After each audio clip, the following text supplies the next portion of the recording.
welcome back to Good Morning Tobago on Tobago Updates. Now, viewers, we are switching gears again to something special happening for our primary school students here in Tobago. And of course, this is about getting them exposed to governance. And we know that is something that is so important, especially in a space where we wonder about, whether or not we are raising our students to really know about how the government works and about civil proceedings and that sort of thing. So I'm going to speak in this morning with Mr. Alex Job Thomas, and he is the secretary to the presiding officer at the Assembly Legislature. Correct. So special good morning and welcome to you. Good morning, Kandace. Morning, and my pleasure to be here to inform the public about the primary plenary debate and caravan. Yes. So Alex, go right ahead. Tell me about this. I mean, involving the primary schools, because we've heard about the secondary schools. Correct. We have the youth debates, we have senior debates, we have women debates, and so on. But we're having something that we're getting the primary schools kids involved in plenary sittings. So the primary plenary is an initiative under the People's House, and the People's House includes the same International Women's Day debate and the Tobago Day debate as well, right? So it's a number of debates, and this year is exciting here because we intend to have a number of debates as well. And there's a new one coming up as well eventually, but we will work on that, and when the time comes you will know. But yes, this is one of the new initiatives under the People's House, which is the primary plenary, to ensure that the primary school students or primary school children have a voice. So why are you targeting the primary school students? We oftentimes, so our mandate is to educate and engage, at all levels. And we want to ensure that they have a voice in this space, because we oftentimes hear from the parents, we oftentimes hear from the teachers, we oftentimes hear from the technocrats, but they are the major stakeholders in the education system.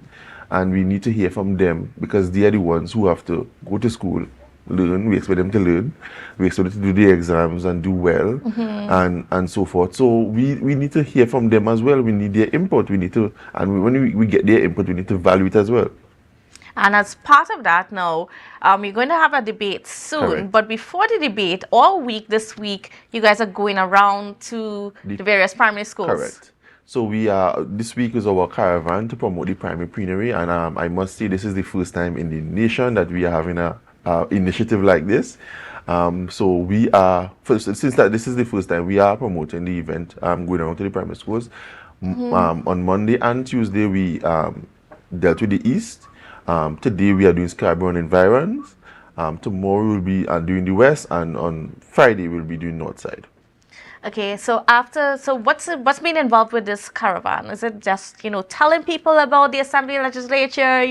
Are you guys trying to find participants for the debate coming up? So it's one, to promote the primary plenary and to find participants, and we are doing it in a way that will excite the students. So we are not going to do the conventional, just speak to them. We actually having them become excited in terms of the debate, and actually asking them questions, having icebreakers, trivia, even reenactments per se. So having some of our staff pretend they are current assemblymen and so forth, and have a mock debate to show them how a debate is executed.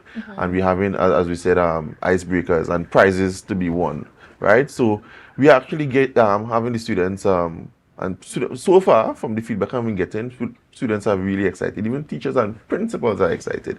I remember one principal told me that you are welcome anytime, and she wants to hear the information herself. I wouldn't disclose the school, I said, but yes, we are scheduled to visit that school tomorrow, actually. But yes, the students are excited, and we are seeing some gems so far. So yeah, it's a rewarding process. The unfortunate thing is about there are more primary schools than the amount of participants we need, right? But the excitement is present, and even private schools are interested, right?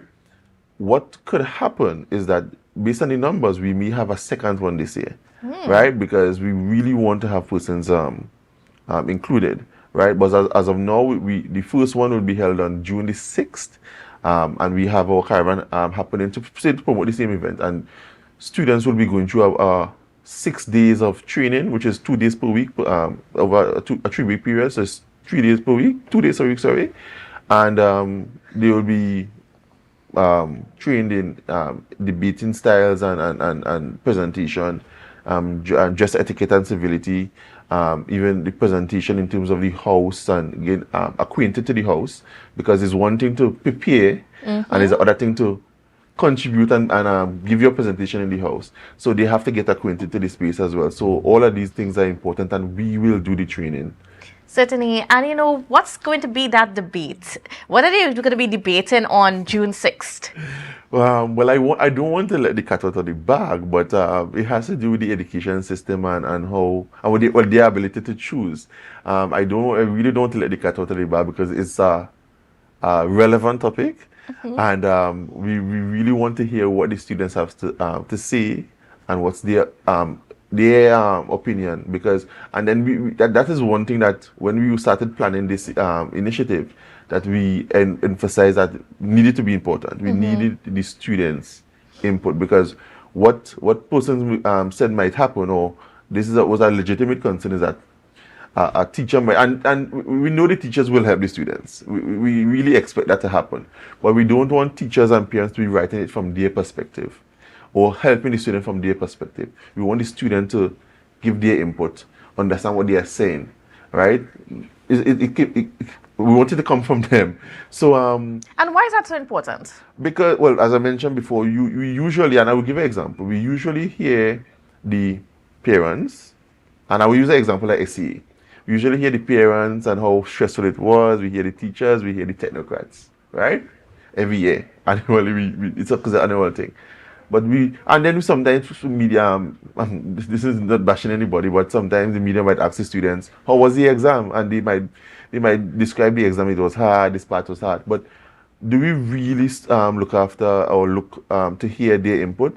And we don't see that kind of stakeholder meeting happening. And I could recall up to last night I was watching Scene Caribbean News, and I recall the Minister of Education in Barbados addressing a town hall meeting, and she was indicating that the students, they consulted the students, and the students have spoken, and they are incorporating the students' suggestions into the syllabus, because they are the important, they are the prime stakeholders in the education system, because they are the one being taught during the exam. So it's really important to get their perspective. Don't underestimate them and think that okay, they are not they don't understand, or they are too young. That's the next thing. Persons think that okay, somebody's too young and that person don't have the experience, or that person don't know what they're talking about. But we need to get away from that old thinking and come to a level where young people, because they are the future, they are the ones must take up the mantle after us, and we have to do a good job now to ensure that they have a better life down the road. And certainly a better life for our country. Correct. So, of course, just as we're wrapping up, just give the information about the school caravan and the debates that's coming up. All right. So, just to mention, we did cover the East already, because we ensure that the East must be included. Today, we are going to Scarborough and environs, like areas like Scarborough, RC, St. Nicholas, Patience Hills, Signal Hill, all these areas. And on Thursday, we are handling the west area, like Bonaccord and those areas. And then on Friday, we are handling the north side area, right? So, persons, we are coming to show you and tell you about the caravan. So, no need to one teacher actually told me that she thought that she had to come to us. I said, no, we are coming to you. So the persons are excited, and based on the feedback thus far, I think we will have a really nice, the rest of the week, a really nice week, right? And in terms of the debate, I know persons, well, as I mentioned, the first time it's happening, and I know persons are excited. And apart from that, persons will be wearing suit, or that kind of wear for the chamber. So I know some persons are really, really excited that they are getting the opportunity to actually sit where their representatives sit and debate. And actually, in the society right now, we need that, because the high level of crime, we need persons to self-actualize and those kind of things, because it's really important. So initiatives like this could go really far. Certainly. All right. I want to thank you so much, Alex. And of course, viewers look forward to on June 6th for that Correct. debate with our primary school children and see, what they have to say about something important within their space. And I mean, I'm looking forward to hearing what that debate is going to be Yes. about and definitely what their contributions are. So I want to thank you so much. And certainly thank you to the Assembly Legislature for having this initiative and getting our students involved. Yes, thank you so much, and I really want to be thankful to the presiding officer because she understands the importance of history and legislative history and ensuring that our future generations are informed and knowledgeable about the system. Certainly. All right, viewers, and thank you so much for joining us this morning. And I hope you have a safe and wonderful day, and we will see you again tomorrow. So bye for now. Let's go. It's a brand new morning. Rise up to a brand new dawn.